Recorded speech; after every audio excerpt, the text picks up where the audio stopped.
बिस्मिल्लाहिर्रहमानिर्रहीम अस्सलाम वालेकुम। आज की इस वीडियो में हम सीआरपीसी का चैप्टर 31 देखेंगे जो कि है अपील। इस चैप्टर में जो अपील के मतलब जो चीज़ें डिफ़ाइन की गई हैं वो है फॉर्म ऑफ अपील और ऐसे केसेस जहाँ पर कोई अपील आए नहीं करती, और thirdly the most important thing इसमें प्रोसीजर भी डिफ़ाइन किया गया है। सेक्शंस की तरफ जाने से पहले हमें ये पता होना चाहिए कि अपील इटसेल्फ क्या है। बेसिकली ये एक कंप्लेंट है किसी भी लोअर कोर्ट के डिसीजन के बारे में to the upper court. Lower court के फैसले से जो भी एग्रीव्ड होता है तो वो उस फैसले को कहाँ लेके जाता है, हाई फोरम पर लेके जाता है। अपील का जो पर्पस है वो ये है कि आप किसी भी इन्फीरियर कोर्ट कह लें, सबऑर्डिनेट कोर्ट कह लें, उसके फैसले के खिलाफ आप किसी भी सुपीरियर कोर्ट में जाते हैं। डेफिनेटली अपील की तरफ वही पार्टी रुजू करती है जो इन्फीरियर कोर्ट के फैसले से एग्रीव्ड होगी। किस मकसद के लिए कि अपर कोर्ट ये देखे कि आए जो जजमेंट है ये सस्टेनेबल है भी या नहीं। लॉ ने अगर आपको ये राइट दिया होगा तभी आप ये राइट जो है इंटरटेन करवा सकते हैं, अवेल कर सकते हैं, अदरवाइज़ नहीं। ये कोई आपका फंडामेंटल राइट नहीं है, ये क्रिएशन है स्टैट्यूट की। It is not your inherent और नेचुरल राइट।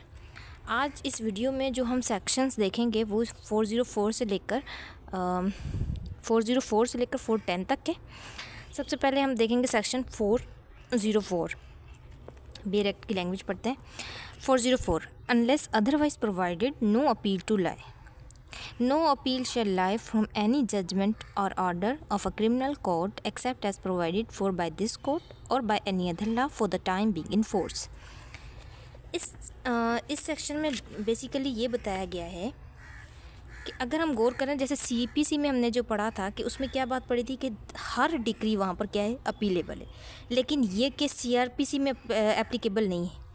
यहाँ पर जहाँ इस सेक्शन के मुताबिक जहाँ पर अपील का राइट आपको दिया गया होगा वहीं पर आप ये एंटरटेन कर सकते हैं, अवेल कर सकते हैं, अदरवाइज़ नहीं। यहाँ तो आपको सीआरपीसी में दिया गया हो ये राइट, यहाँ पर किसी और लॉ में, जैसे कि इस सेक्शन के अकॉर्डिंग आपको इस सेक्शन के अकॉर्डिंग जो लिखा हुआ है कि यहाँ तो इस सीआरपीसी में राइट गिवन हो या फिर किसी और लॉ में। अदर लॉ में आप एग्जाम्पल ले लें जुवेनाइल की, जुवेनाइल एक्ट में जो है अपील का राइट जो है वो गिवन है वहाँ पर, एक्यूटल के ख़िलाफ़ भी और कन्विक्शन के ख़िलाफ़ भी। अच्छा, एक और बात, अपील में जो है हम पनिशमेंट को इन्हांस नहीं करा सकते। Now section 405 appeal from order rejecting application for restoration of attached property. Any person whose application under section 89 for the delivery of property or the proceed of the sale thereof has been rejected by any court may appeal to the court to which appeals ordinarily lie from the sentence of the former court। इस section में ये बताया गया है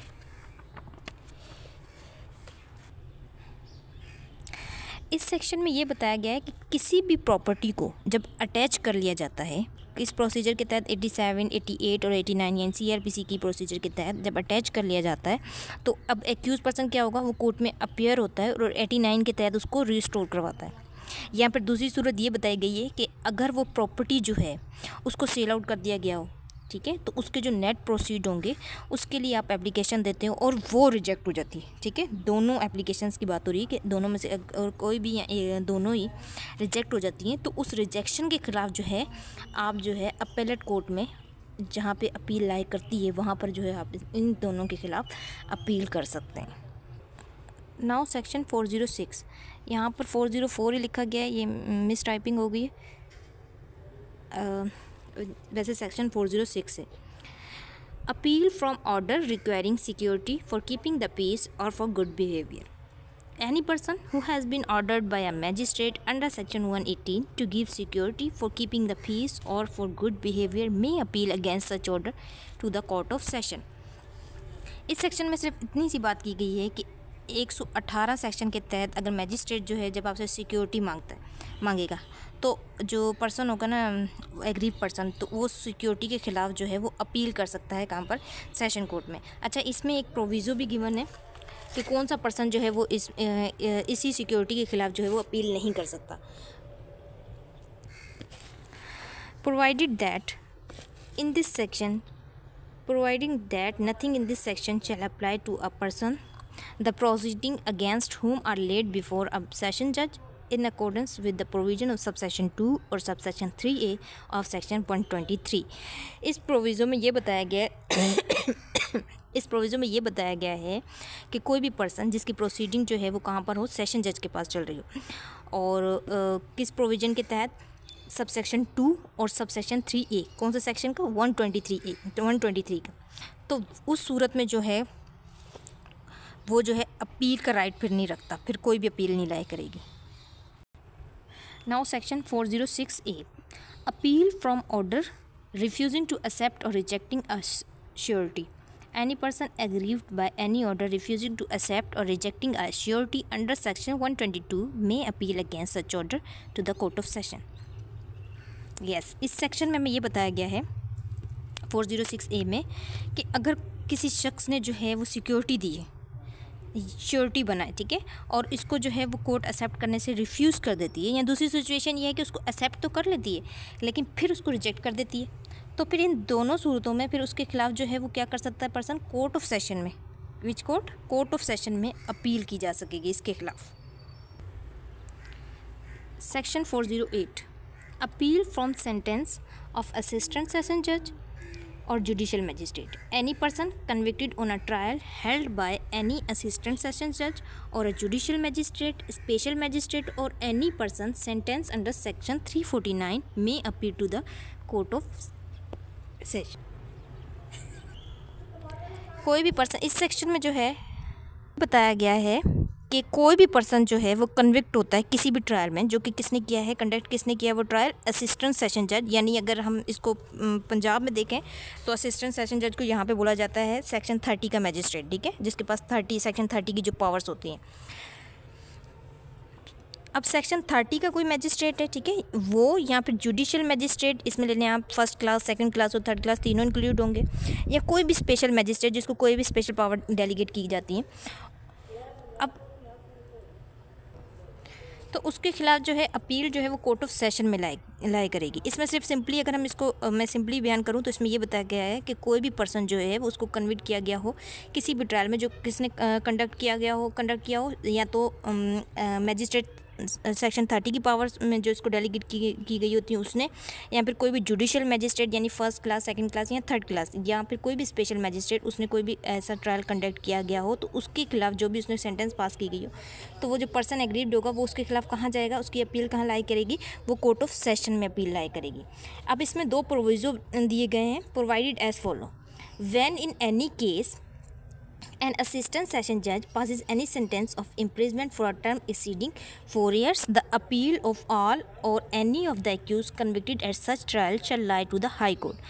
पहले में क्या था, कहाँ लाई कर रही थी अपील, कोर्ट ऑफ सेशन में लाई कर रही थी, लेकिन अगर वही जो है असिस्टेंट सेशन जज जो है वो सेंटेंस जो है इम्प्रिजमेंट कितनी दे देता है, एक्सीड कर जाती है 4 ईयर से, ठीक है, एक्सीडिंग 4 ईयर से इम्प्रिजमेंट दे देता है, ज़्यादा दे देता है 4 साल से, तो उसके खिलाफ जो है अपील कहाँ लाई करेगी, वो अपील लाई करेगी हाई कोर्ट में, चाहे उसमें इसमें ये बताया गया चाहे उसमें एक एक्यूज हो या 1 से मोर देन 1 एक्यूज हो, तो उनके खिलाफ जो है वो अपील कहाँ करेंगे, वो हाई कोर्ट में अपील करेंगे।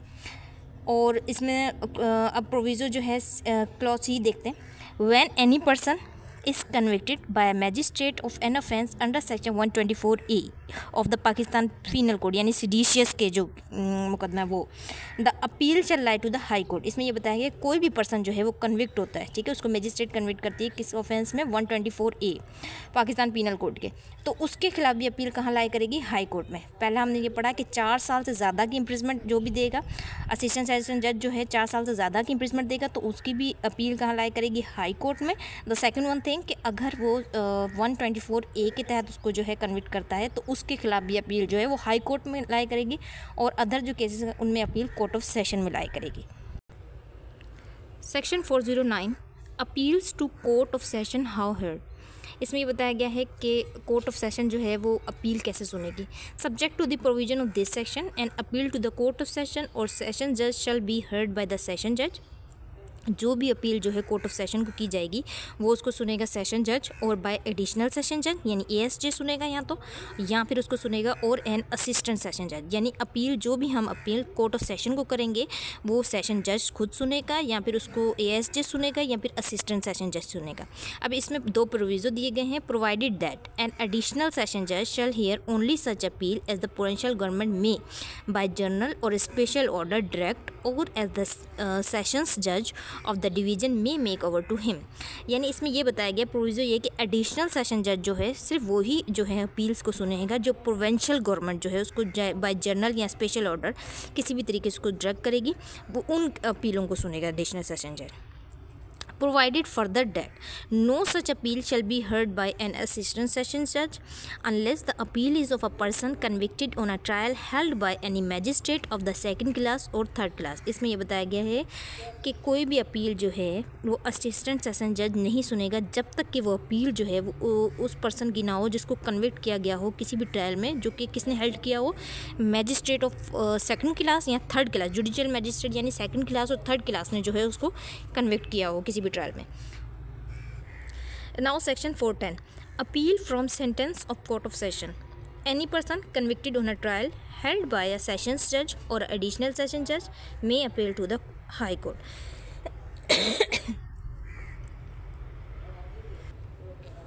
कोई भी पर्सन जो है वो कन्विक्ट होता है जिसका ट्रायल जो है वो किसने हेल्ड किया होता है, सेशन जज ने या एडिशनल सेशन जज ने, यानी उसमें किसमें, अपनी ओरिजिनल क्रिमिनल जुरिस्डिक्शन में। तो उस फैसले के खिलाफ जो है अपील जो है वो लाए करेगी हाई फोरम पे यकीनन। तो सेशन जज से सेशन कोर्ट से हाई फोरम कौन सा है, हाई कोर्ट। तो अपील जो है वो हाई कोर्ट में लाए करेगी। Thank you.